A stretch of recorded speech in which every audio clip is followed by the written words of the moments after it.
We are immortals, born in the cradle of civilization to tribes that no longer exist. We are not alone. There are others like us. Some strong, some weak.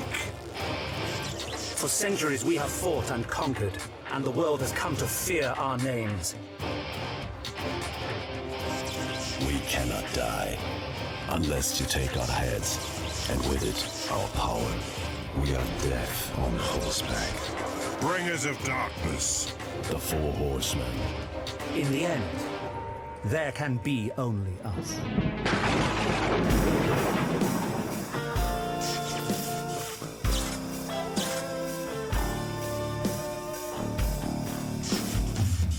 Welcome back to Highlander Heart. As you can see, unfortunately this time I'm on my own, but not for long.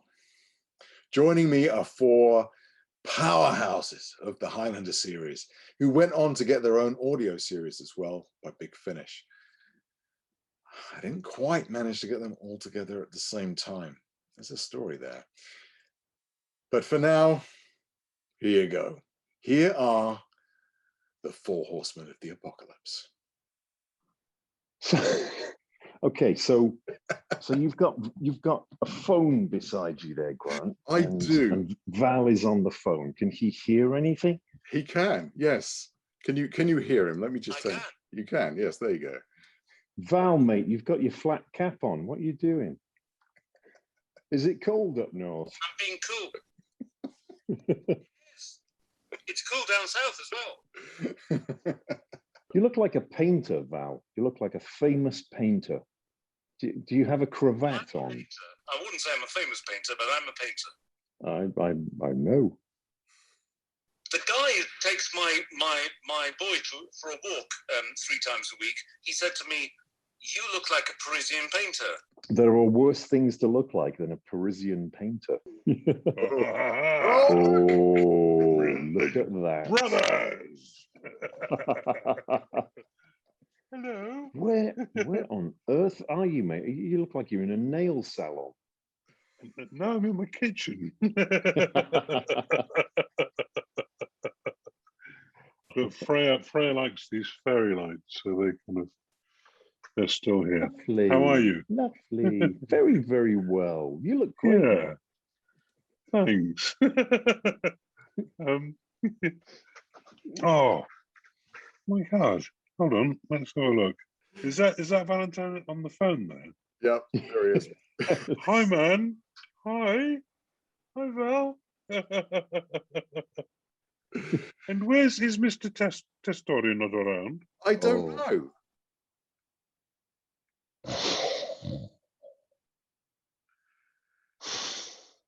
He's just not here. I've messaged him on Facebook, but he's not responded. So I don't, unfortunately, have any other way of contacting him. So I don't know. I'm pretty sure that's his number. Sorry. Where is he? Chat amongst yourselves. Well, I presume he's in Germany. I mean, I've not actually spoken in person to him for a while. In fact, I've been very bad during lockdown. I've not really I've become a bit of a recluse. A bit of a Luddite. Yeah, well, yes. No, I've always been a Luddite. You know. Me Luddite. Oh, it's just told me I'm not allowed to phone that number from my phone. Okay. Are we chatting to everybody on the... Well, so you're giggling away, aren't you? We're having a laugh, mate. We're just having a laugh. We're having a laugh. No. The first rule of great drama. Yeah. Yes, have a laugh. Have a laugh. Having a laugh. Yeah, the idea was we all just jump on, just nice and easy, and get straight into a kind of a reunion catch-up chat, really. And I have a few very nice questions, but really just wanted to get you guys back together. It hasn't worked out quite to plan yet, but hopefully we'll. Hey, this time yet? Forever, hold on. No, it's Bird. It's Bard. Yeah, sorry, it's Bard. I'm sorry. Well, you saw me try. Right. I'll send him a message and say, "Where the hell are you? What do you think you're doing? What are you playing at?"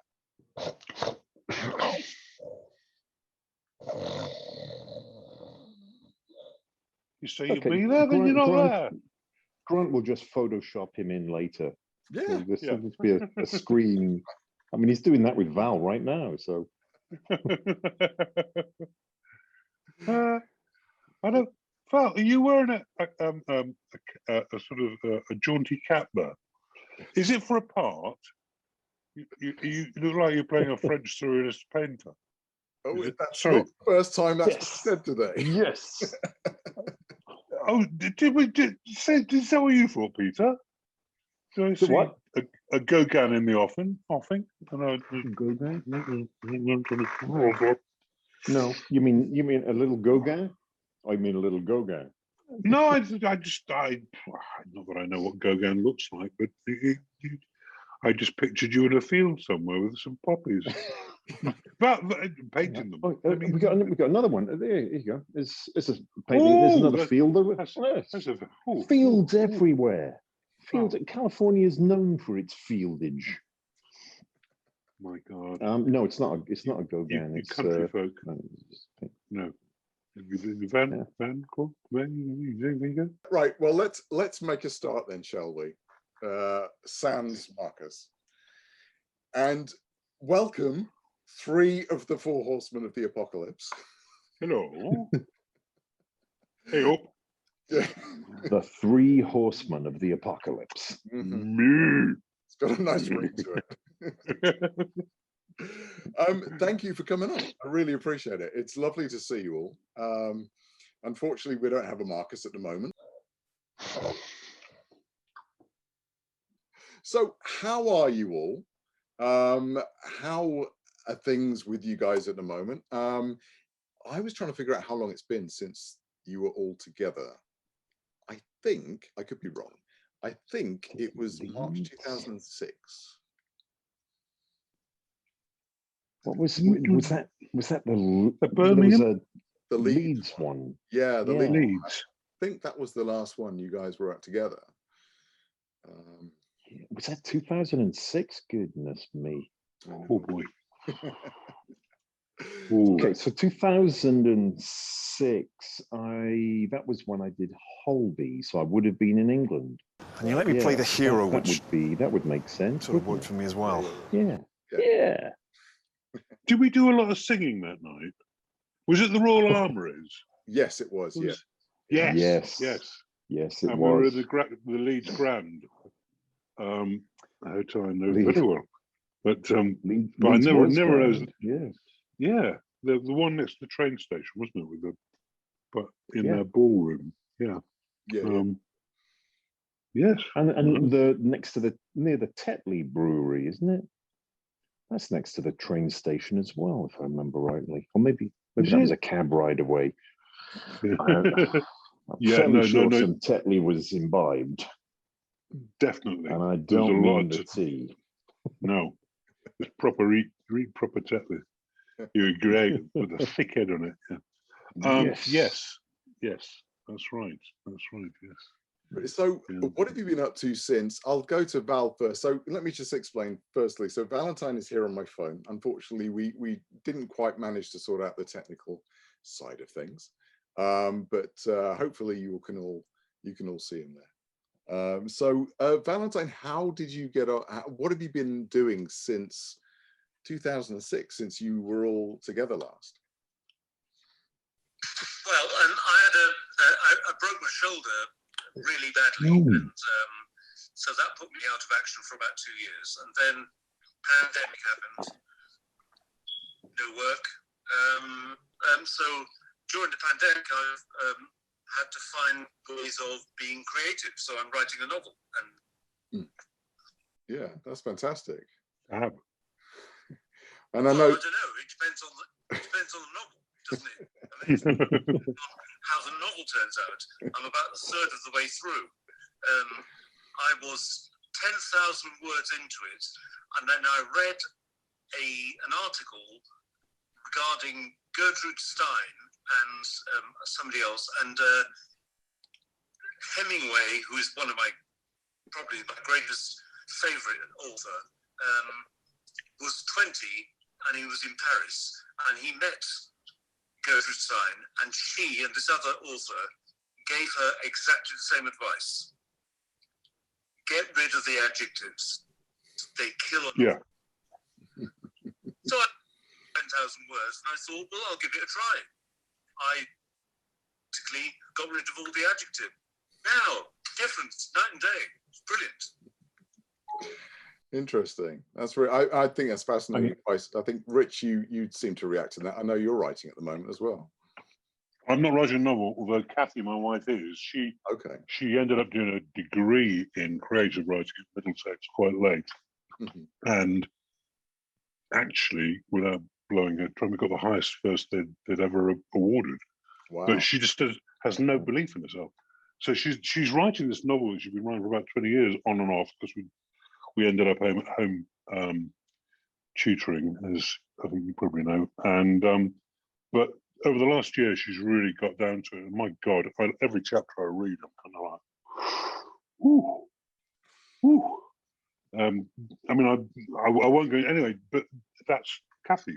No, me. I sort of made the decision, I suppose around about last August, that I really should finish a lot of the music I've had bubbling and brewing away for about 30 years. So I'm working on that. I'm not very good at finishing stuff.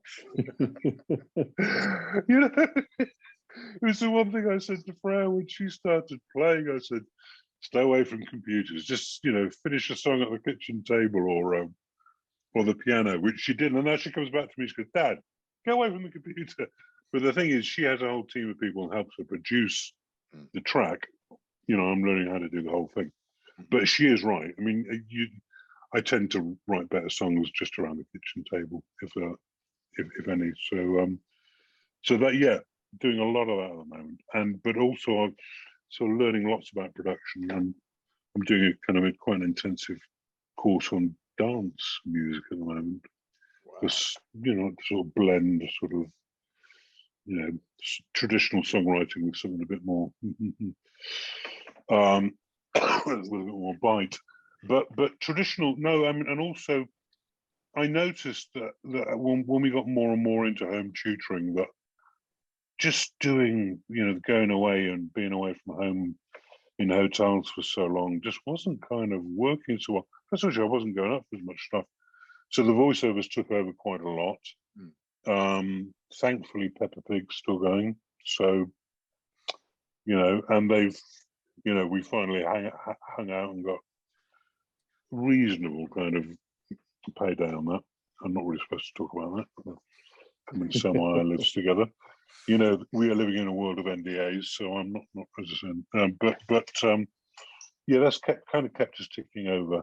So, but I did do a lovely series back in 2015 called Dickensian, where I played Bumble, an older Bumble, with Caroline Quentin playing my wife, which is, I know, and we were the comedy duo. We really were actually. That was great fun.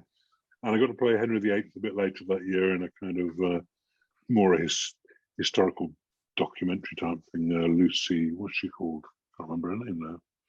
She does these kind of historical. That was great fun. Nice frocks. Oh, darling. Oh, yes. But I was playing the older Henry, with gammy legs. So the makeup job was quite interesting on that.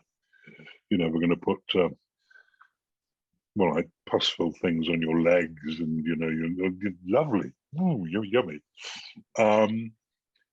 So yeah, I haven't done much sort of traditional acting, but I'm just now. Both the children, Freya's moved out. In fact, only in the last month she's moved out, and my son Arden has decided to move out as well. So we've got, we're empty nesting. We're what was it, empty nest euphoria? No, empty nest misery, euphoria. Yeah. There's a bit more. Having said that, I've been noticing that we seem to be seeing even more of them than when they were locked in their rooms with their iPads. You'd be like, Mum, Dad, can you come down and give me a hand with this? Or bring your drill, that kind of thing. So, sorry, I've got a bit of cough. So that's kind of me. That's COVID, great. I hope not. Mild COVID, because you've had the vaccination. I've had the vaccination. We actually had the real thing back in October as well, for 2-3 weeks, and took a while to get over. Not very nice, but more a gastric version, I've got to say, than the one that gets to your lungs. Thank heavens, because I've got sort of mild COPD from all those years of smoking on film sets, you know, and living a riotous life, which of course I don't do now. Oh no, it's tea all the way for me. Cheers, my dears. Cheers. Yeah, and I did a lot of work with Andy Serkis as well. You know, on of course, you were in Planet of the Apes. yeah, and a couple of games before that. I mean, they got him on board for a thing called Heavenly Sword because of, I presume, because he'd been working at Weta, and we went out to New Zealand to do all the motion capture or the performance capture, as I should say, out there, and then we did another one in Santa Barbara. No, Santa, is that right? Oh, hey, and then he rang me up and said, hey, "Do you fancy being Miss Silverback on Planet of the Apes?" Which was great. So I got to sample Vancouver, the delights of Vancouver. What a wonderful city! Yeah, for a good sort of 3 months. Yeah, about 10 years ago. So there's all of that as well, and doing all of that. Yeah, lovely. Being a Silverback, great, love it.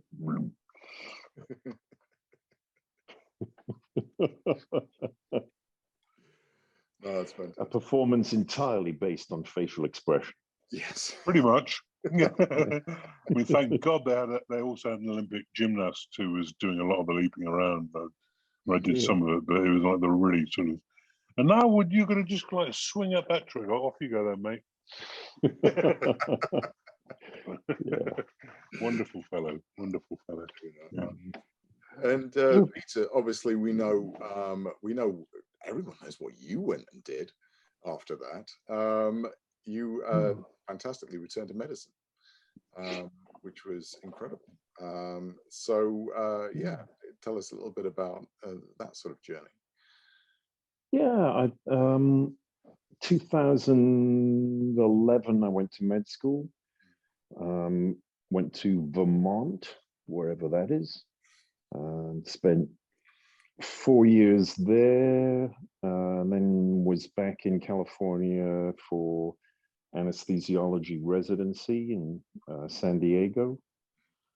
And then went to Cedars-Sinai in LA to do cardiothoracic fellowship, and stayed on after that. So that's I'm an anesthesiologist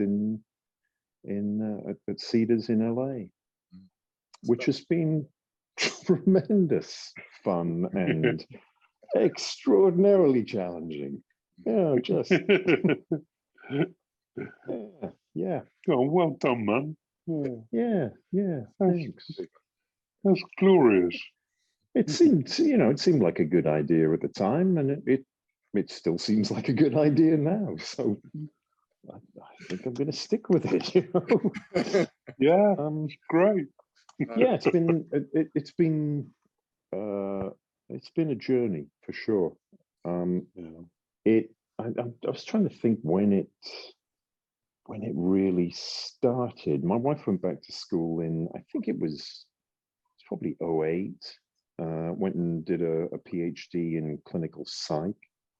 And that was kind of, for me, the sort of the trigger point of being around science and healthcare and stuff that I'd kind of locked away in a cupboard and closed the door on many years back, and just that sense of the door handle rattling, and and you open a little bit and you peep inside and you go, I don't know. And I did some like weekends. I went to a local college and did some classes in just basic science stuff, physics and chemistry, and just to see what it would feel like being back in education, and loved it, just flipping loved it. And then it was step by step from there, really. It was, I did some more courses and put in a med school application and did the exam, the entrance exam for med school. And then it was like each step was sort of made clear by the step before, and the path. I mean, I think it's always the way you look backwards, and it seems obvious. At the time, it was all kind of leaping into the darkness. But you look backwards and you go, yeah, no, that I can see where that made sense. Each step along the way, that was the obvious thing to do. Mm-hmm. And where I have ended up is it's a really good fit. I love doing what I'm doing. I'm going in a couple of hours, less than a couple of hours. I'll be on call through the night. It'll be whatever cases are still running. I'll finish those off, and then whatever catastrophe happens in the middle of the night, I'll deal with that. Yeah. And 7 o'clock tomorrow morning, I'll come home and go to bed. Very good. Nice. Very good. Wow, wonderful. Yeah, no, it is fantastic. So, casting your minds back, and I tried to find out the date that you all met, or the date where you would have first filmed together. I couldn't do it, unfortunately. We couldn't figure out exactly when it was. But casting your minds back, what can you remember about the first time you were all together? Because there were a few scenes where you were, just a couple of you, obviously Peter and Valentine, you did, some scenes together. I don't know if it was shot in order, but what do you remember about that first time that you all came together? How about you, Val? Do you mean on set? It would be in Bordeaux. On set, or meeting in rehearsal, or however it kind of worked for you. I think we met in the hotel bar in Bordeaux first. I'm pretty sure it was, yeah, absolutely. Yeah. Because Val and I had filmed together in Vancouver, because the episode before the Four Horsemen was he first showed up. But all four of us together, yeah, that would have been Bordeaux, and almost certainly it was in the bar. Go on, Valentine. What were you saying? No, Pete, sorry, it wasn't. It was in a car park with 4 caravans. Wow. I'm not going to go against Valentine. I mean, if he says it, then it is so. Car park with 4 caravans. I thought I was the last to arrive. You were kind of sitting in the bar at the hotel when we got there, but we didn't have a caravan each. No. No. But yeah, definitely Bordeaux. Yeah. In the caravan for like 5 hours, waiting to do a bit of filming. Yeah. So yeah, sorry, it's difficult because I know you guys can't necessarily hear Valentine that well. I've got it turned up as much as I can, but yeah, he's agreeing. Yes, that not everybody had a caravan on set. and that was not right. And so I thought, come on in. That's it. Yeah. Oh, absolutely. That's really cool. So I do love the sweet idea you have there, Grant, that we would rehearse before filming. I think we did have a rehearsal. We had a meeting around at Adrian's where we sort of chatted through what we were going to do, I think, and all the double bluffs and the double plays and things like that. No, our rehearsal. I mean, we were filming in this fantastic location, weren't we?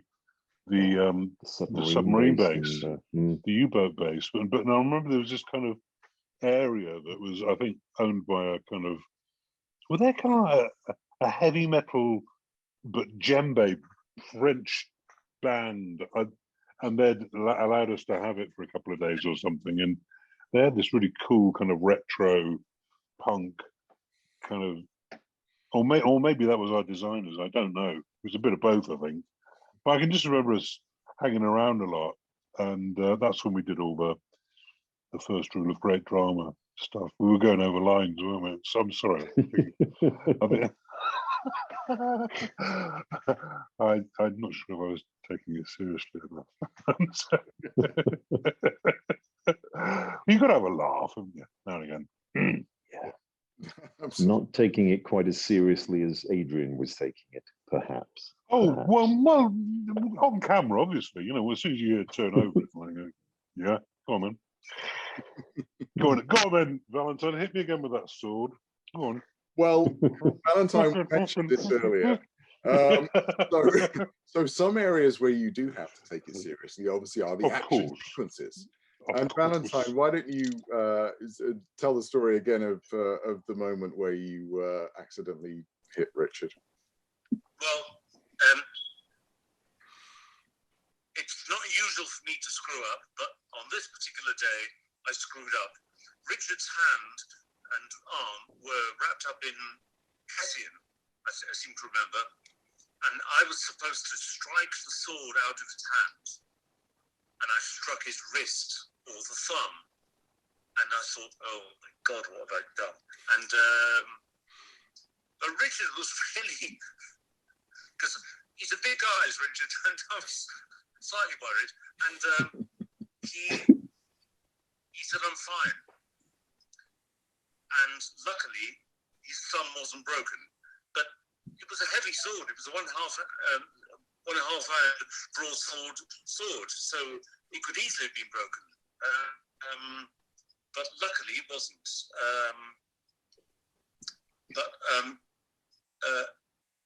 It's not because of that, his reaction. But I've always liked Richard because he's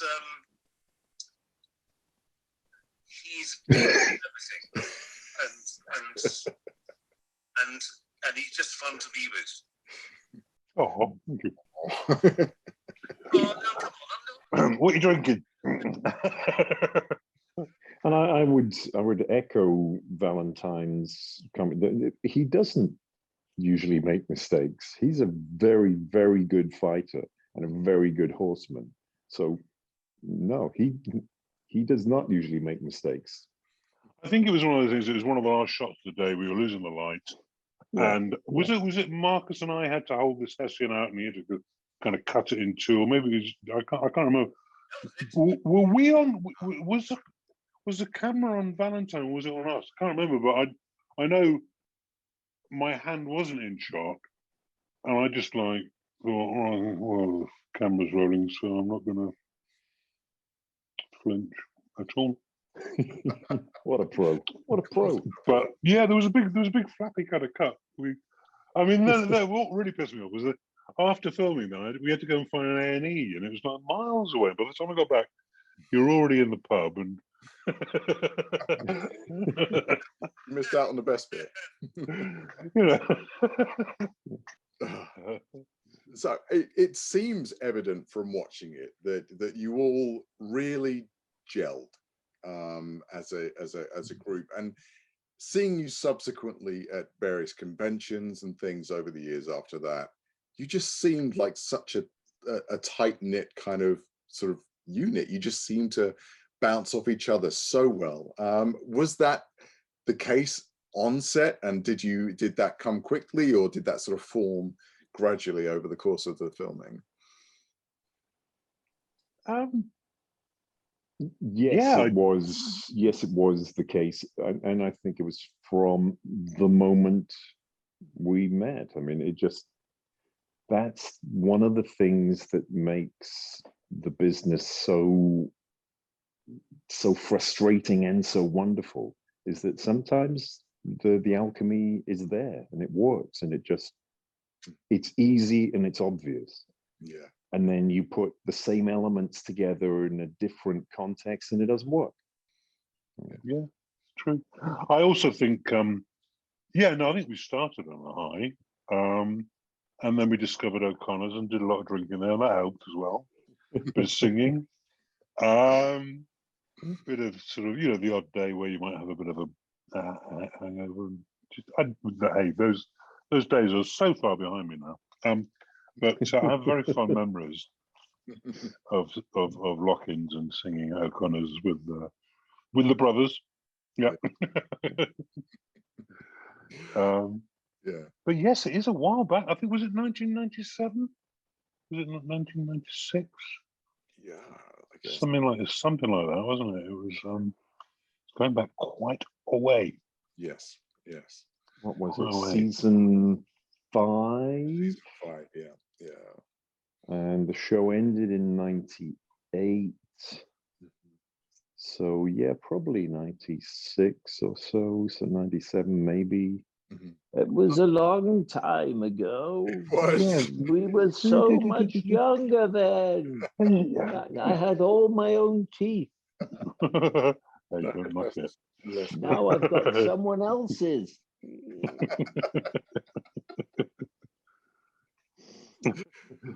So something that I've always been very interested in is, and I've heard bits and pieces about this, but is how you would get into character.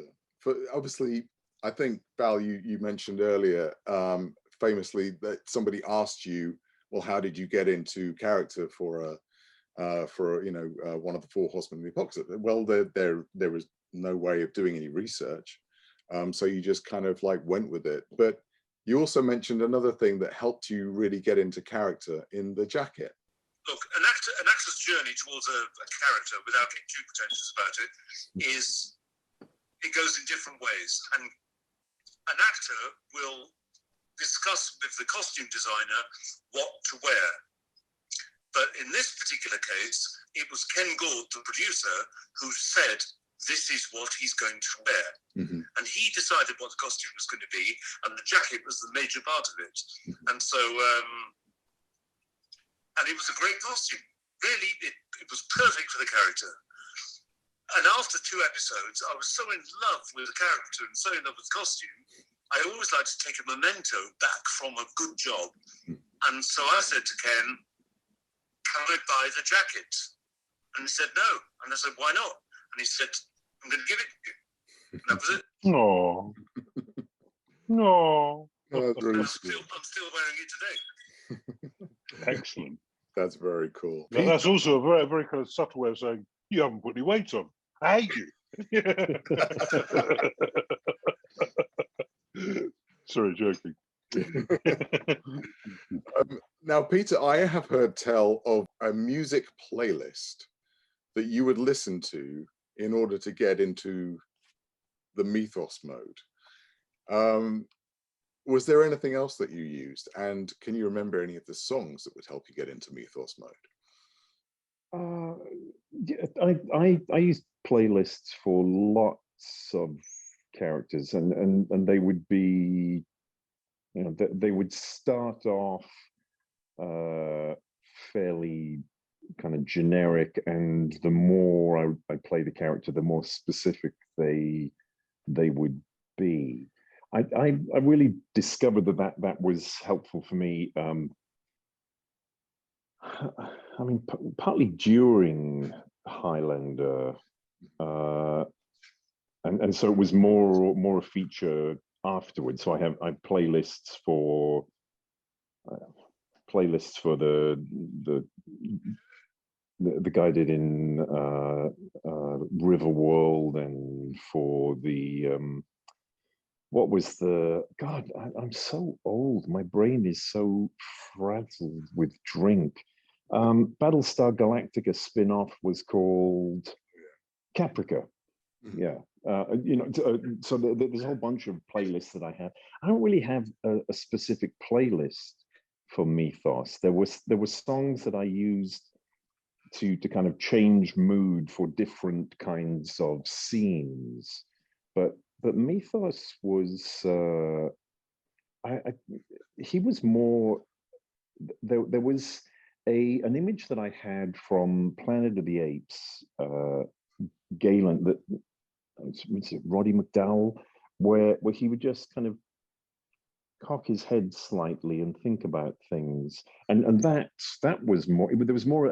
There was a physicality to mythos that kind of changed how my insides felt.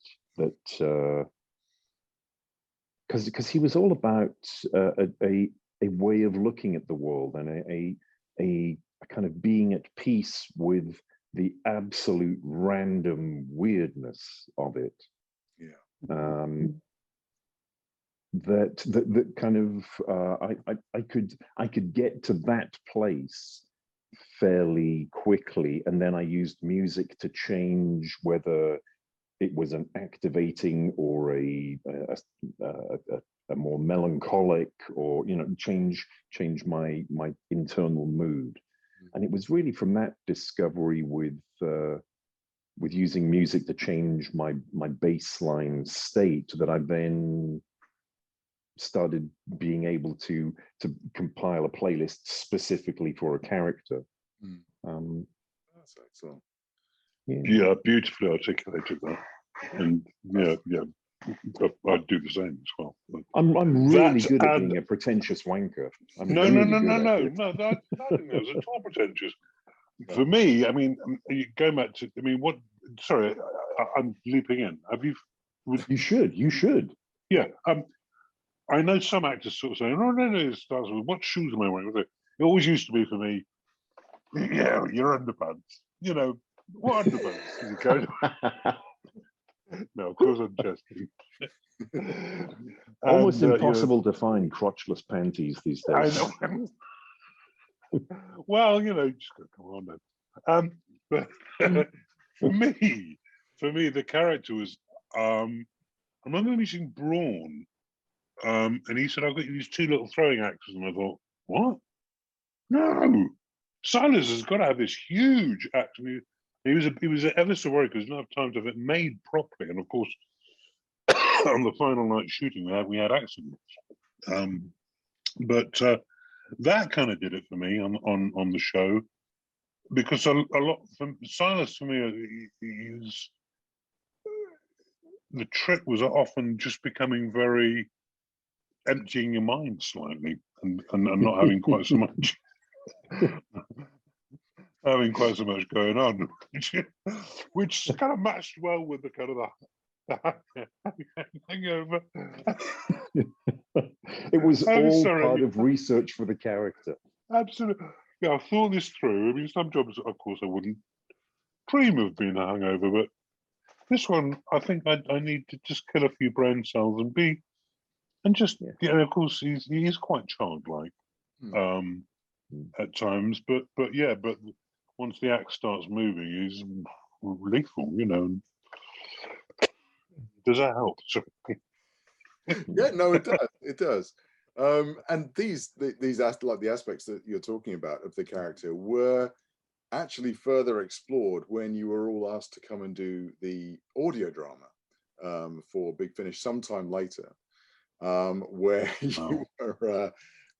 you were all able to have your own episode, and explore some of your past. I wonder. I know as an actor, it's nice to make up your own backstory sometimes in order to understand how you would make decisions in in the narrative that's happening at the time.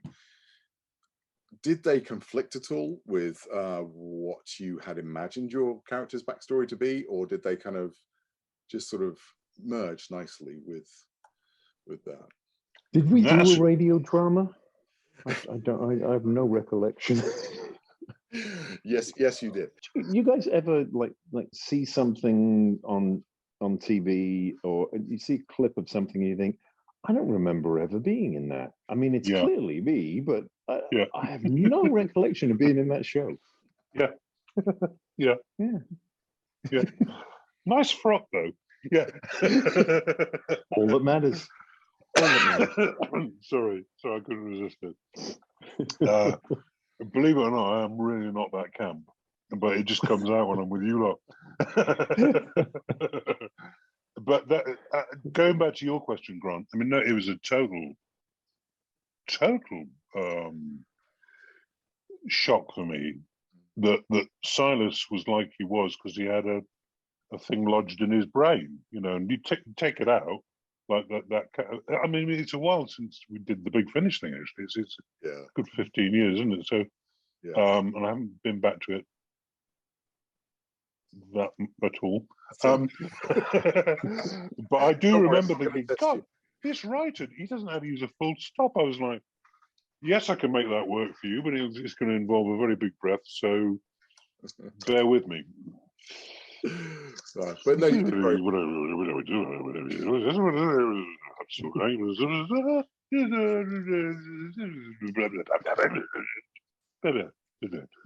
these incredible sentences, the structure of which I don't think I've ever come across before or since. I must go back and have a listen. Yeah. Yes. Yeah, no, Sorry. they're definitely interesting. Yeah. They had a sort of a mixed reaction amongst the sort of the fan base and all of that. Right. Yes. Yeah. But it's Valentine. Do you have any recollection of the audio play that you recorded for Kronos as part of the Four Horsemen release? I'm afraid to say I don't. No. That's 2 for 2. There we go. Left quite an impression. We were very good at it.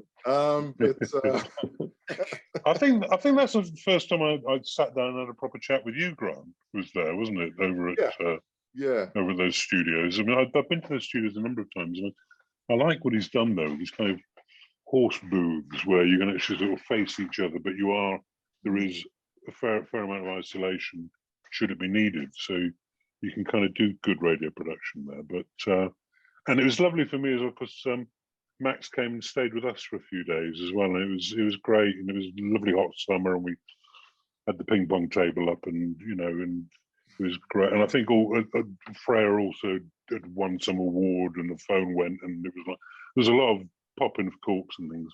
No, it was a good time. It was a good time. Yeah, it was lovely. Yeah, and it was great to be in the studio when you were both recording. I know Max found it hard. It's English isn't his first language, but I thought he did phenomenally well anyway. No, that was great. I was lucky enough because I knew the producer well, the lovely Paul Spragg, who's no longer with us unfortunately, but is he not? No. Oh dear. No, he died 7 years ago. Something actually was the anniversary yesterday. Oh dear, I'm sorry. Yeah, no, it was he's so young, awful. But anyway, yeah, that's not right. Yeah. But we were good friends, and so he asked me to do the cover artwork and things. So I got to take photos of you and Marcus, and then I got the photos over from LA that Peter had taken for the cover that I'm sure he doesn't remember either. And he had a goatee beard, which I had to remove. This was like the whole sort of Warner Brothers Henry Cavill thing all over again. I had to get rid of this lovely goatee beard that you'd grown for the cover art. So thank you for that. The extra time it took me there. I was probably doing 10,000 Days. Yeah.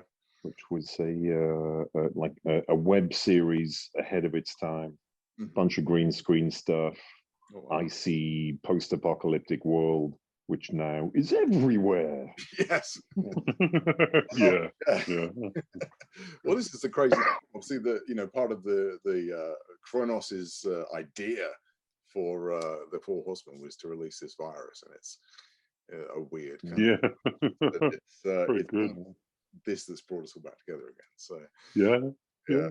I mean, Highlander is nothing without its villains, and I think I find interesting is that while the series had some great villains, and everybody agrees with that, you got your Calluses and things like this, the Four Horsemen combined, in my mind, create almost the most interesting villain of the whole shebang. I think just all of the different facets. You've got this switch in Mythos's persona, and you've got this lovely character pieces with Silas and Caspian, and I think that had a huge impact on the series. And I remember being at one of the conventions where the writers said, we got to that point and realized we couldn't top it, so we just didn't.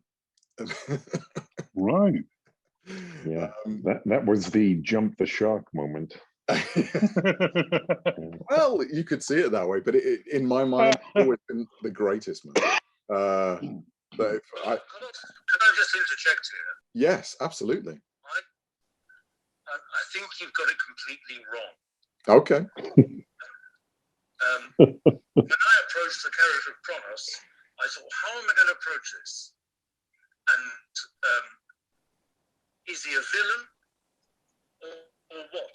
He's one of the four horsemen of the apocalypse. He was put on Earth by God. So he can't be a villain. And therefore, he's got no scruples at all. And that's the way I played it. That was it. Yeah. So there was a fan at a convention, the first convention, I think, in Manchester. And she said, how did you research the part? I said, I'm sorry, I'm not going to give you the answer you want. There was no research to do. I just used my imagination. Mm-hmm. That was it. Yeah. Yeah. So Kronos is not essentially evil. He was put on God with the other three to perform certain arts, certain things. And so to call him evil is, I would suggest, is not accurate. Yeah. He's a thing in the era, in the ether. He's this thing God has put on Earth. Mm-hmm. Yeah. No, That's why I played it. Yeah. No, it's a Primorality. Yeah. Absolutely. Yeah. No, that's a very good point. It's a very good point. I'm not saying your opinion isn't valid. All I'm saying that was my opinion as I played the character. Yeah, no, that's great. That's fantastic. No, it's a very good point. Now, were you aware that you were put in a comic book? No. I have it here. Now, Valentine, you might not be able to see this, I don't know, but I'm going to hold this up for you guys. Oh, yeah. Oh, actually, I think I have seen. Yes, you might well have done. Mm. So, when I talk about the reach of the Horsemen, the Four Horsemen, you sort of made it to that as well. And I think you have lived on through the Big Finish audios that Peter and Valentine don't remember, and the and the comic books and things like that. And I think it's really been Comes a Horseman and Revelations are my favorite episodes of the series, hands down. Mine too. I still haven't seen the whole series, and I would like to very much. Actually, I need to get a box set. Yes, well, there's a lovely Blu-ray box set coming out, Richard. Has some lovely box art. But yes, that will be out at some point. I'll look out for that then. Yes. But yeah, no, you should absolutely. But I think the Four Horsemen are to me the pinnacle of when Highlander the series became at its best in terms of storytelling, in terms of just really trying to push it as much as it could with production value and all of that. I think for that reason you will always be held in great esteem for that. Did they ever make little figurines out of it? Did we get that far? No, I don't think you've ever had your own action figure, which is the pinnacle of all acting, I would imagine. Yeah. God, I always saw myself as a Barbie doll. But you've played a lot of roles, actually, Peter. I'm surprised, actually, there aren't any that have appeared that have been turned into an action figure for you. I'm trying to think. Yeah, I'm not sure. I mean, certainly people have made action figure things, but as a production line, no, I don't believe so. No. It needs to happen for all. except Marcus, because he didn't turn up, so that's fine. He just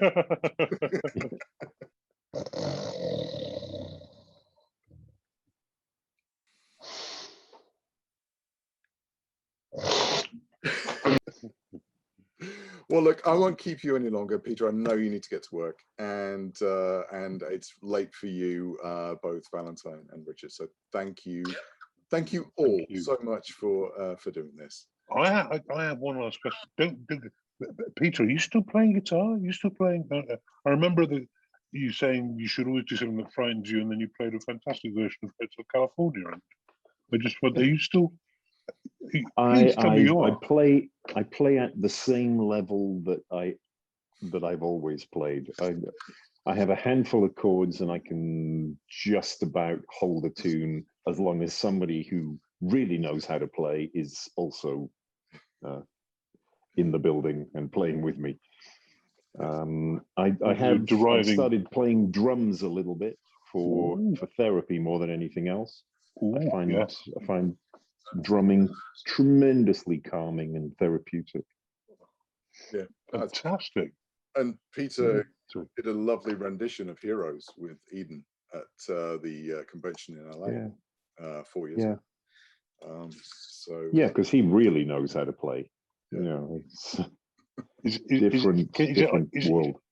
Is it online? Is it? Can you get it? Can you see it? Is it? Sorry. Yeah. Is it on YouTube? There's a version of was it Won't Get Fooled Again that he and I did at a convention, another convention way back. That used to be around somewhere. Yeah. I'll see if I can dig it out for you, Rich. I'll send it. Fantastic. Send me a link. And and Valentine, are you completely off Facebook? I sort of went on your page the other day, and you haven't been on there since, I don't know, 2014, something like that. No, right. Very nice to see you. Guys, really awesome to see you also. Really, such a happy, special time. Yeah. Just great to relive little bits of it. And to see you looking so well. And you, man. Thank you, guys. Good night. God bless. So much. And we'll speak again at some point. Namaste. Thank you. And there you have it. The 3 horsemen of the apocalypse. Didn't quite work out. Where was Marcus? Turns out, genuinely, he'd fallen asleep. We're all getting older. But it was fantastic to have those guys on. It was amazing, and huge thanks to Peter Wingfield and to Richard Ridings and to Valentine Palka for coming on. It was fantastic to see them again together. But that's not the end of the story. So once I found out what happened to Marcus, I got in touch, and we organized to get together again. So this is Marcus Testery and a few friends. Really have to apologize for the That's okay. Just embarrassing, I simply fell asleep. I simply fell asleep. It's unbelievable. Artistic work is kind of frozen and locked down, as we say here. Yeah. I think it's about the same over there. No concerts, no nothing, and the result of all of it is that the brains are getting locked down too. Regularly, in times of nothing to do, you would suppose that one would be very productive in creating something new. But to be honest, absolutely nothing. Oh, by the way, got to show you around. You are with me in my lovely studio. So you've got guitars,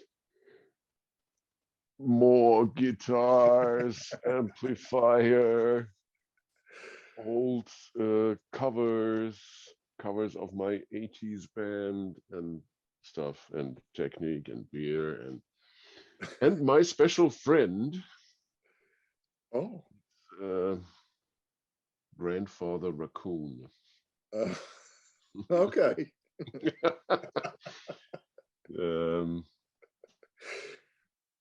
That's awesome.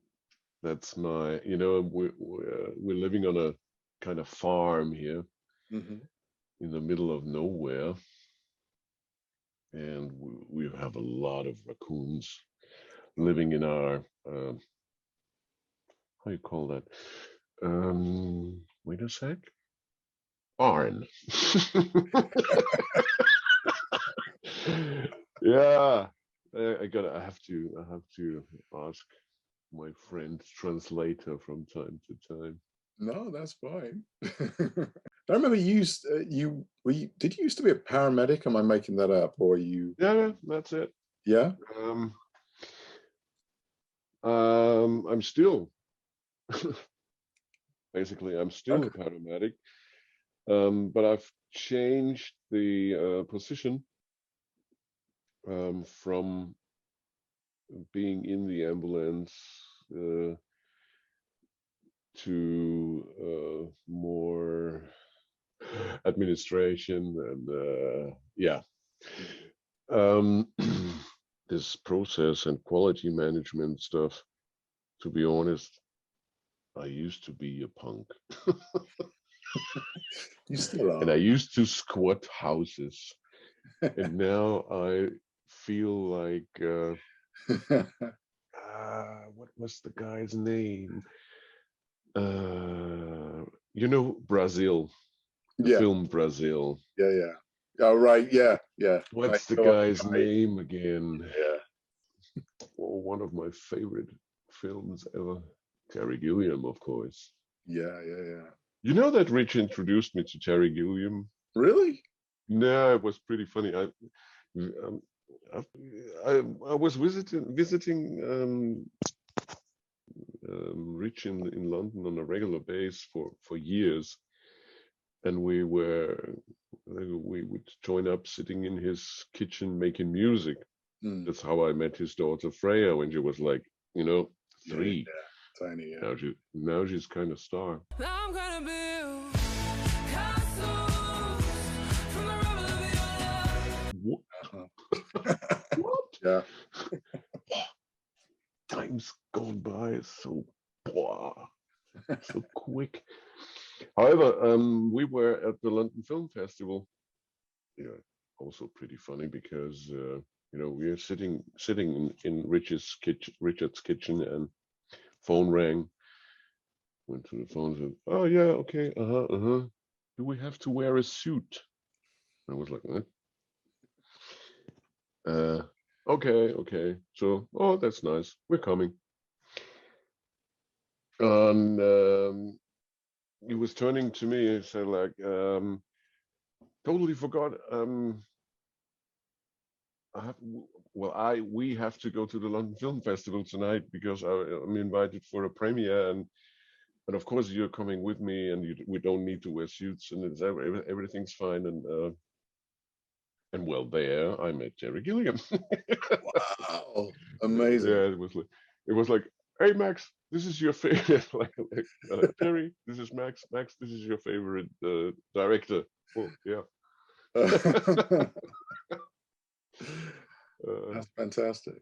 It's been the whole thing after Highlander where we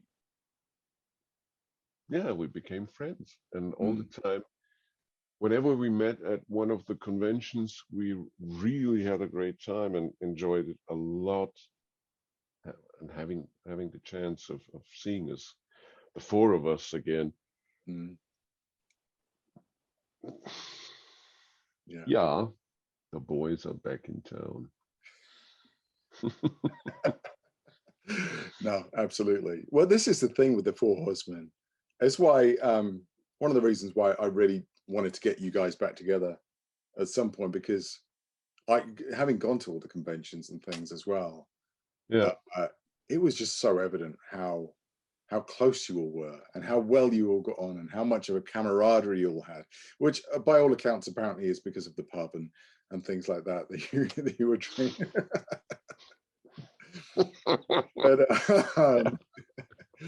But you know, you guys clicked, and that was evident, and it was, yeah, you guys are friends, and it was really nice to see that. You know, from a perspective of a fan, it was nice to see you guys got on really well. But yeah, just yeah, it was lovely. It's funny that even Peter, being a regular part and regularly being one main character, totally aside of the four, for the time of, or for the times of the Horsemen episodes, he totally joined into this gang of the Horsemen, you know, and it was like, okay, he's in the moment. For this time, he is one of the Four Horsemen. Yeah. Yeah. No, it was brilliant. It was such a great moment within the series in itself. For his character to see him go from this kind of what everyone assumed was just, you know, like a good, we didn't know much about him, but you know, like a good, nice character who's obviously always been, but he sits on the fence. Like, you know, he just kind of always seemed nice, and then to suddenly find out that he was a butcher and yeah, well, yeah, it gives us an idea of a chance that one may change his life, you know. We don't need to be a baddie for the rest of our lives. We can change. Exactly. No, absolutely. And that was Highlander's whole thing, was giving us these kind of these stories that everyone can relate to. You know, these are immortals running around chopping each other's heads off, but the stories were relatable in that sense. And people can change. So yeah, I did want to sort of talk a little bit about the audios as well. It's so funny, when we were talking about it with the other guys, Peter does not remember doing them. On purpose, or I don't know. And neither did Valentine. So there you go. No way. But you know, but yeah, no, I thought they were really good. And I thought it was. I mean, I genuinely thought you did an excellent job, because you know, it's not your first language.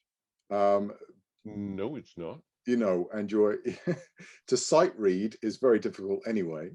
But yeah, I was listening a bit earlier, and I think you did amazingly. Well, it's just as with it was in filming. The boys just, you know, they pushed me through.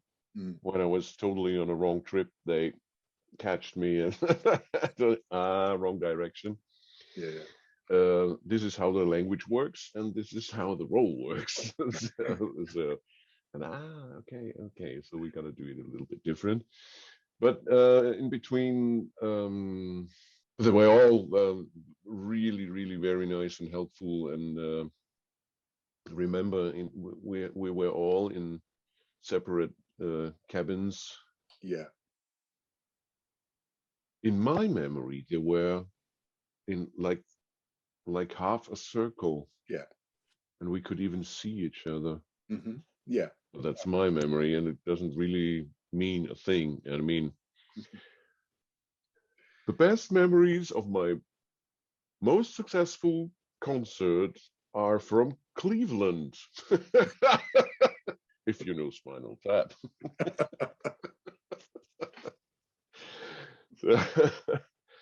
So was it nice for you to revisit the character again? Of course. Even though it was with the time in between filming and recording the audio, I had the time to reflect more about the character, and this time it was more painful being the character than it was filming it. Filming it was just, yeah, because I had no idea. You know, I had Rich on my side, pumping me around, and the guys, you know, that was just a kind of naive way of approaching.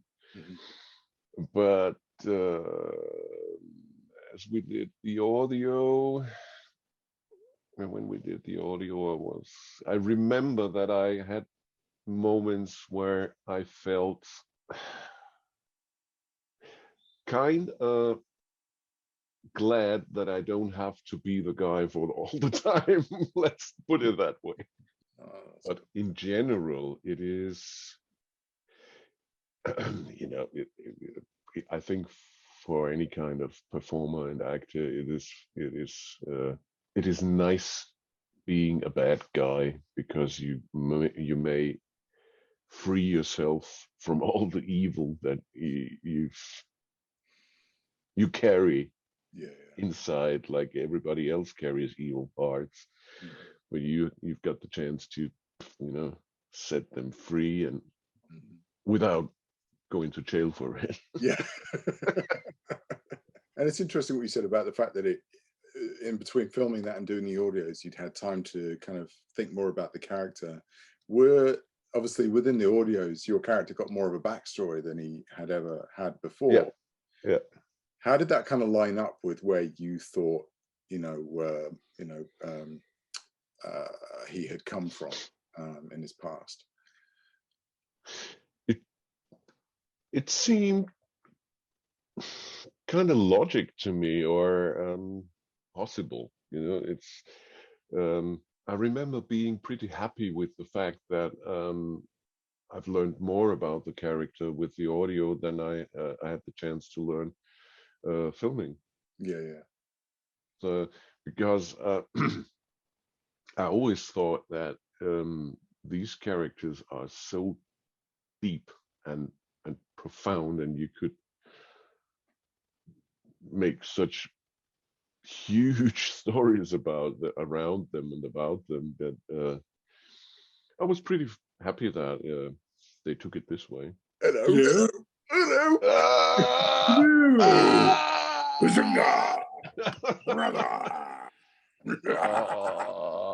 Hello. Hello, gorgeous. Hey. I might need to put my earbuds in. Hi, Grant. You're right. How are you? Back. Well, here we are again. Well, yeah, this time I'm not asleep yet. But I'm afraid I might be in a minute.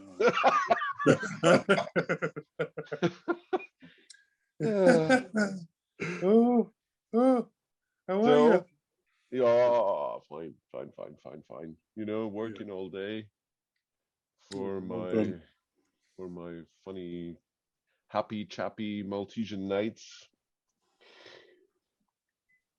There's actually, in the moment, there's not a lot of music work around, of Corona stuff, of course, and aside the fact that there's nothing going on in concert-wise, I already told Grant that it feels like I'm having a mental brain lockdown or something, a creative lockdown too, because oh god, no ideas, nothing happens, you know, no lyrics, no music. It's just like put guitar, schling, and no good for nothing. So I haven't been creatively working for months. Oh boy, I wonder if there's anything I can do to send you a charge, because I've got too much on and I can't finish anything. It's driving me nuts. Well, I'm part of two groups at the moment. One is called Finish More Music, but they're all EDM. They're all kind of DJs, and yeah. Big Ableton Live proponents, which is great, because I want to learn how to do that a lot better than I'm capable of. But then the other one I'm a member of is a thing called the Songwriting Academy, They're completely the other way. It's kind of like, sit around the table with the guitar, finish the song, which is what I always used to tell Freya. And of course she did. She's like, I'm not going near a computer, Dad. I'm just going to finish these songs on the piano or the guitar. And she did. And she's doing quite well with it now. Bollocks, Yeah, I'm just, just remembering us sitting in the kitchen, not finishing one song. yeah. Well, you know what I'm up against, because you had to try and write one with me. Well, I'm God, Jesus. Yeah. As I remember you being the lyric dictator. It's absolutely. It's kind of like, you can finish a song. I mean, I suppose I was having this chat with Kathy last night actually about I need to just get in the habit of finishing songs and always say, go back. You can go back and rewrite.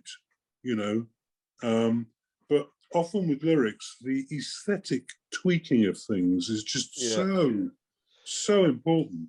The thing is, you are just exactly the same way as my compañero, the guy that you see in the picture here in the back, my fellow Kammer musician. He is a perfectionist. I think it's the same in English, no? Yes. Yeah. And I'm the kind of guy like Kathy said, finish the song. Sometimes words can be just yogurt and blah blah blah. Yeah. And later on you go back and work it. That's what she's doing. I mean, I was telling Grant the other day, she's writing this book that she started 20 years ago, but has been raising 2 children and home educating and all that kind of thing. But she's really sort of ploughing on with it at the moment. And she has to remind herself not to edit as she goes. She's an extremely good editor. Freya doesn't acknowledge her enough, but both of us, should we just say both of us were kind of very much on board on a lot of those songs in terms of but all of that. But hey, she's doing well.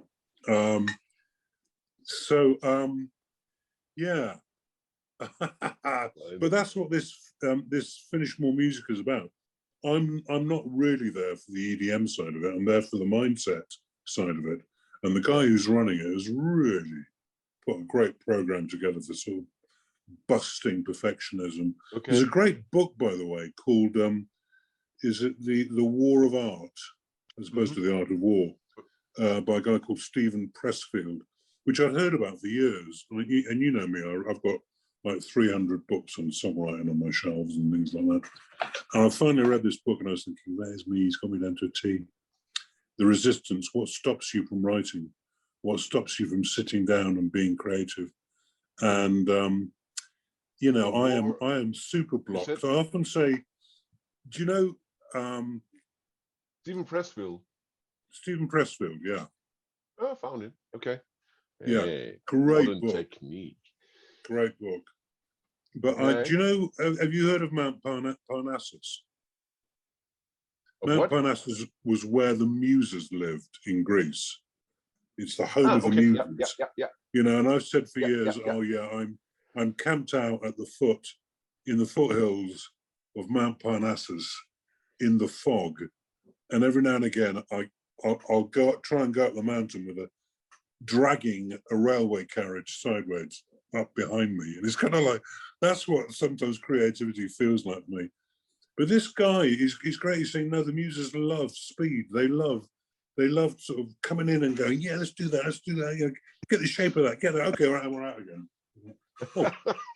So I've been sort of, trying to jumble things up.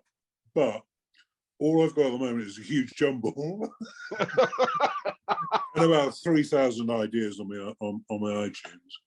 But I was going through some really great stuff on there, and it's like, whoa. So I've just got to pick 2 or 3 and finish them Yeah. We might eventually get that. Yeah. Oh, you cried. You're just smiling. That's the thing. No, it's funny though. I get what you're saying on a lot of levels because I do a bit of writing. I don't write songs and things, and it's interesting. My son just started. He released his first track on SoundCloud a couple. Oh, of did weeks he? ago. Yeah, and he's said he's written 16 songs, but he hasn't produced them all. And I keep asking him because I keep listening to the same song over and over again. I was like, when are you going to release another one? And he's just like, I don't know. I just kind of, yeah. So I get that, sometimes you just need to, he's a perfectionist as well, completely. Yes. So, well, perfectionism is the death of productivity. It really is. Thank you. Well, I'm going to me. I'm 63. I've been trying to write songs since I was about 17. I've got a few finished. Got a couple on the film, and and all that kind of stuff, but I mean, compared to what I should have about 20 albums out by now. It's ridiculous. Yeah, but on the other hand, you're right. It's not about quantity, it's about quality. And we don't, I mean, the world is full of bad songs. We don't need more. We just, absolutely. Yeah, and I've also, there's this thing of, finding your tribe, finding your niche, finding people who kind of like what you do. And as Freya keeps saying to me, yeah, Dad, all you have to do is sound a bit like Daddy Pig and you'll have a bit of a following. It's like, yeah, but I don't sound like Daddy Pig when I sing. Yeah, absolutely. Ooh. I brought somebody else. Way! He's here.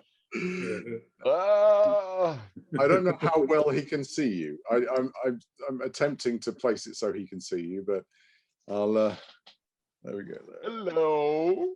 Yeah.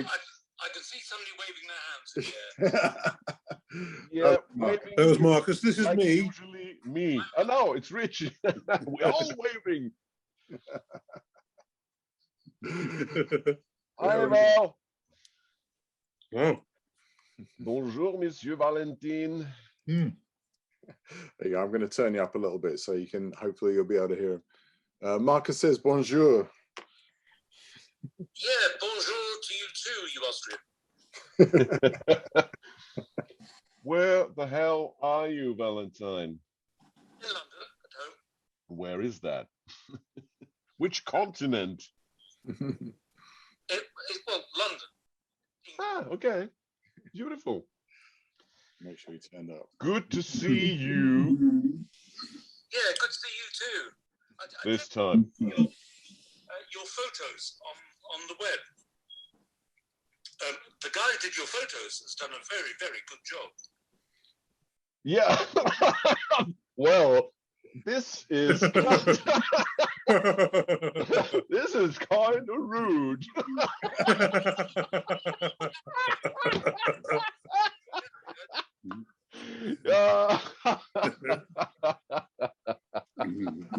I'm the makeup artist. Yeah. But he's right, Yeah, he did a great job. Are these recent? I must check them out. I've not been off on Facebook much recently, and I know you've come off, Valentine. Just trying to get some life lived, It's very easy to disappear down the Facebook rabbit hole. I just got bored of it, to be honest with you. I must confess, I don't tend to watch the main news anymore. I get most of my news from various independent journalists who I kind of follow on Facebook. So I do log in for that. After the debacle of 2019, I just thought, we're in a very dangerous situation with the media in this country. Okay. But there we go. That's just my take on it. Yeah. I disagree with you. I mean, I think you've got it spot on. It's at the moment my in total self-isolation with my son for the last 12 months. I'm thinking, what news? You know that Donald Trump got ousted, don't you, from the White House? Well, exactly. I mean, I was going to follow it, and then I just couldn't be bothered. The American election, but The best bit of news I've heard in the last 3 days is Leeds United beat Tottenham 3-1. ooh, ooh, Absolutely stuffed them. So I thought, whoa, great, that's where we're going. So I know some people around here who won't be very happy. I mean, I'm not a football follower myself, but I'm living in that. I'm living on the sort of the fault line between Arsenal and Tottenham supporters, you know, and you never can be sure. But hey, Which colors you wear going to the pub? me, Saracens. It's a rugby thing. Yeah, cool. Good. Because Arden used to play for them, so Yeah. the youth team, you know, and I know. yes, so I'm you know odd shaped balls for me. no, I mean, between soccer and rugby union, or even rugby league, I'll go with rugby any day of the week.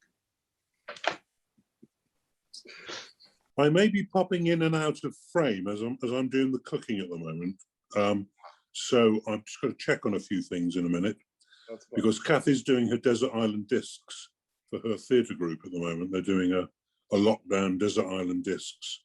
So I'm cooking tonight. What's for dinner?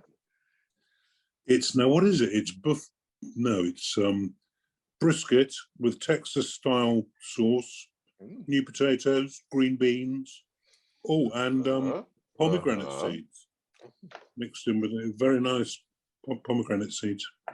Very nice. It's a bit Waitrose. Well, hey, by the way, I'm since the beginning of this year, I'm living totally vegan. Oh, well done. Well done. And it feels better. Yeah. I feel more healthy, and yes. even my beer is vegan beer now. Wow. No, it's not. But I don't mind. I remember once you came to stay with us, and you were I think you were just completing a fast or something. Yeah. And you were kind of like you turned sideways, I could hardly see you. You know. But, well, this won't happen now.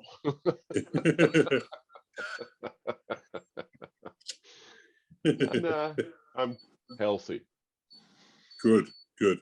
I've just got to go and check on something. Do excuse me. I will be returning. I can probably hear you, but I shall just got to turn a couple of things off or round or you know. Okay. I can still hear you, so don't talk about me being the back. No. Talk us through what's happening.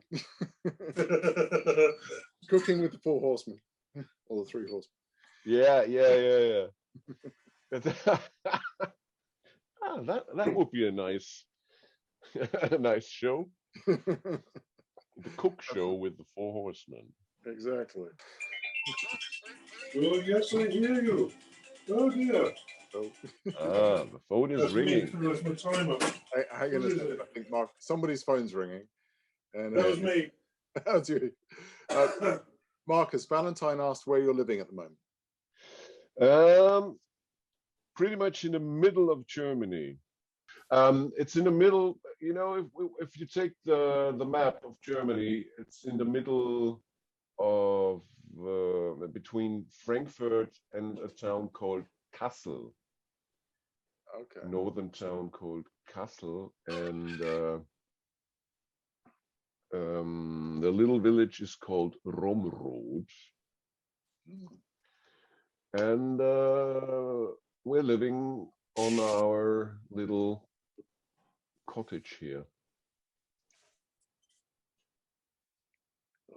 with our stallions and dog and cats, and everybody's happy. So it's kind of it's pretty much a zoo. Marcus, how is the pandemic affecting you in Germany? It's kind of disgusting in the moment. We are living in a pretty stable lockdown since half a year. We are having Ausgangssperre. Wait a sec. We call it curfew. Is it curfew? Yeah, maybe. Yeah. So we gotta stay at home at nights from 9 p.m. to 5 o'clock in the morning. Wow. We are still counting about 20,000 new infections a day. Really? Yeah. Wow. Well, the numbers are decreasing, but we are still around something between 15 and 20,000 every day. And about 300 deaths a day.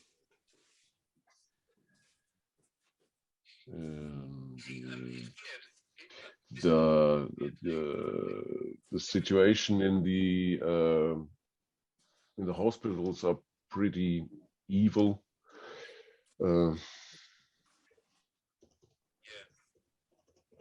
The intensive care units are pretty full. And well, that's about it. Blimey. I thought you were doing better than that over in Germany, actually. Yeah, not really. Not really. I'm sorry to hear that. Was it always that bad? I mean, this time last year were you that bad as well? It was better last summer. Yes. But they missed they missed the time in summer to react quickly, and so we know all about that. Back. Our dear Boris Johnson missed the first 5 meetings about it. They're called kind of Cobra meetings, which normally denote some kind of emergency within the government. Couldn't be bothered to go to the first 5 Cobra meetings, so we locked down a good 4 to 5 weeks late. I suspect we may already have had a mild bug of it, because Freya went off to Australia and she passed through Singapore on the way back, and she wasn't at all well. And then neither were Kathy and I. This was about the February of last year. But then we all had it again in October. Again, not pleasant, but you know, came through it, thank heavens. Yeah, Valentine, I think you mentioned that you thought you might have had it even before then, before they announced it. Was it at the end of? Well, it was announced in March of last year, but I'm fairly certain I got it in the October before that. Right. October 19. And wow. And I've had flu many times in my life, like most of us have, I suppose. But this was not seasonal flu. This was lie on your back and stay on your back and don't try and walk. It was really nasty. So feed a cold, starve a fever. And so I did eat for 5 days. But after 5 days, that sort of did the trick. But it definitely wasn't normal flu. It was something else altogether. Yeah. We had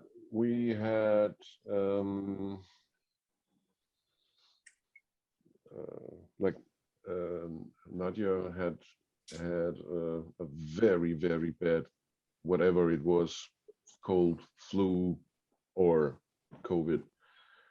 in winter 19 to 20, but luckily we all came through pretty well. Yes, I mean, I think we were lucky not to get the version that attacks your lungs quite so badly. We had both times a kind of gastric version, which was still pretty nasty. Yeah. Nasty. But we've also seen many people really becoming pretty weird with this within the whole situation. Yeah, it looks like it's a catalyzer for mental illnesses.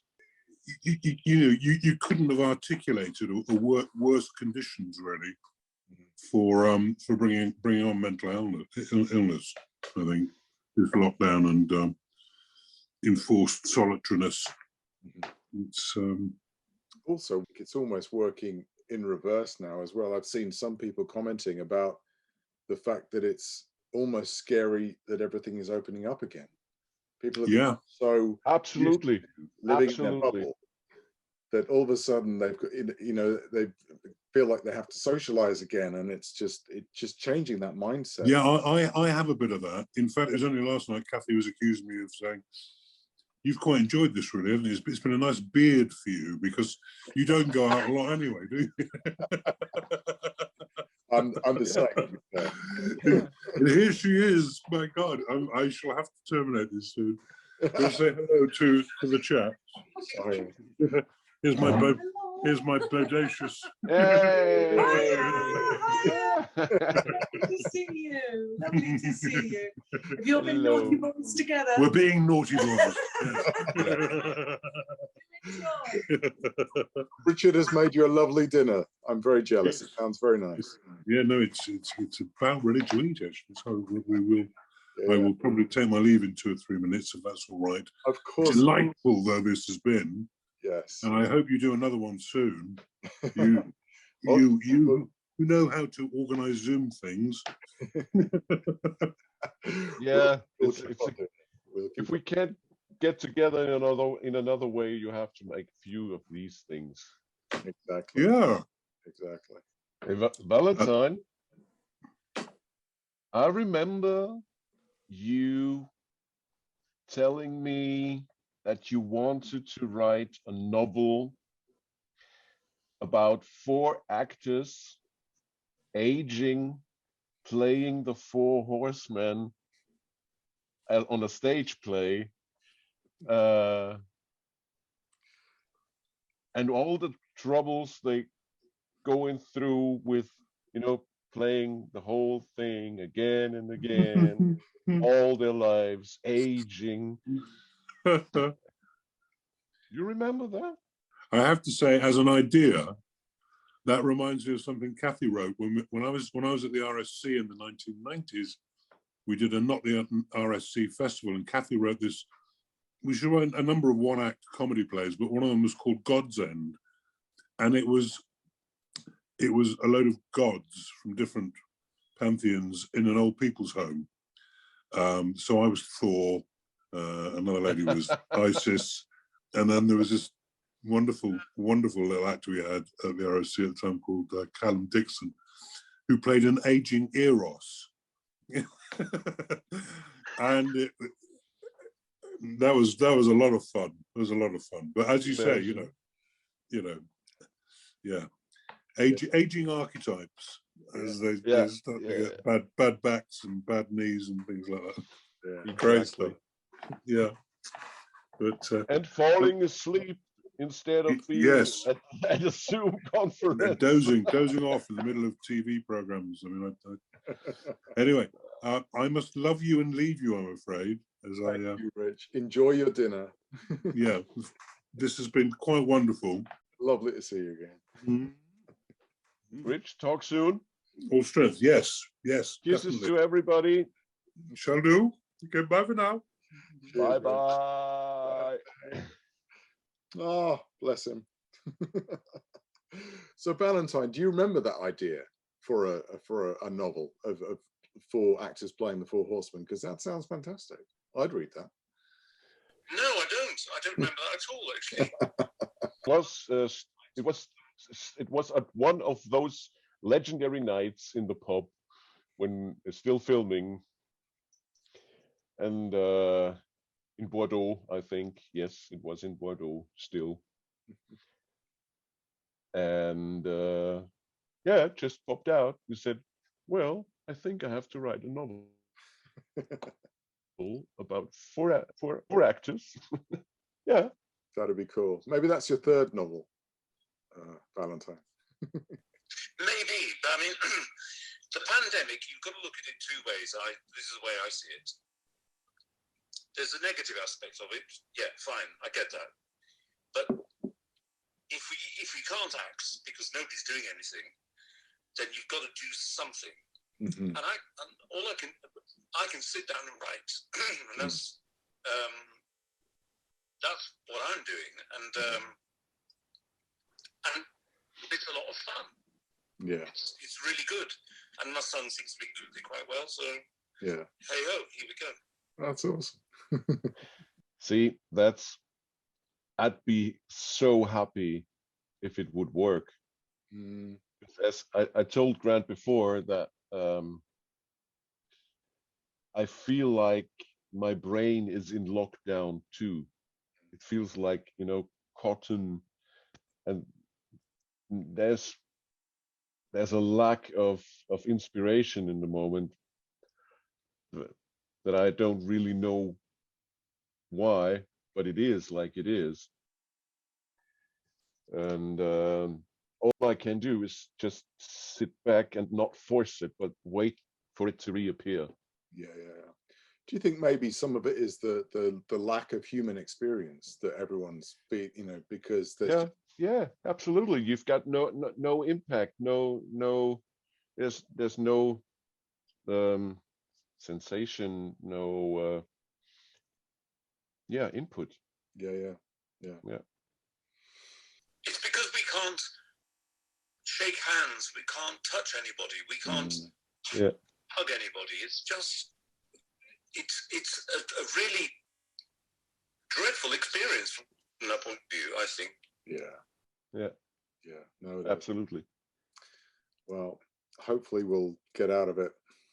We will in the not too distant future. It's been great. We've managed to get some lovely interactions and chats going on.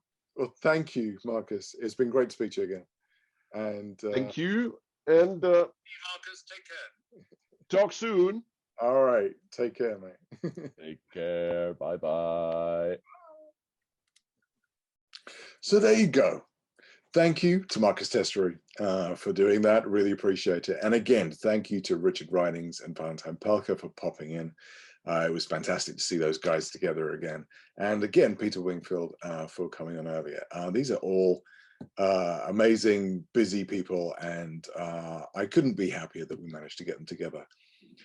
One day we will get all four at the same time, and I will get Valentine Pelker on Zoom if it kills me. So with that, thank you for tuning in. I will see you next time, and until then, hold fast and don't lose your head.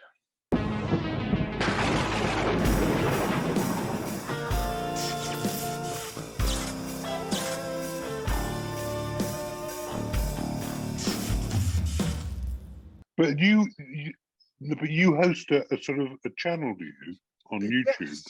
Yeah, it's a thing that the young people do these days, apparently. Right. Oh, God. Are you one of these influencer things, people? Do you influence people?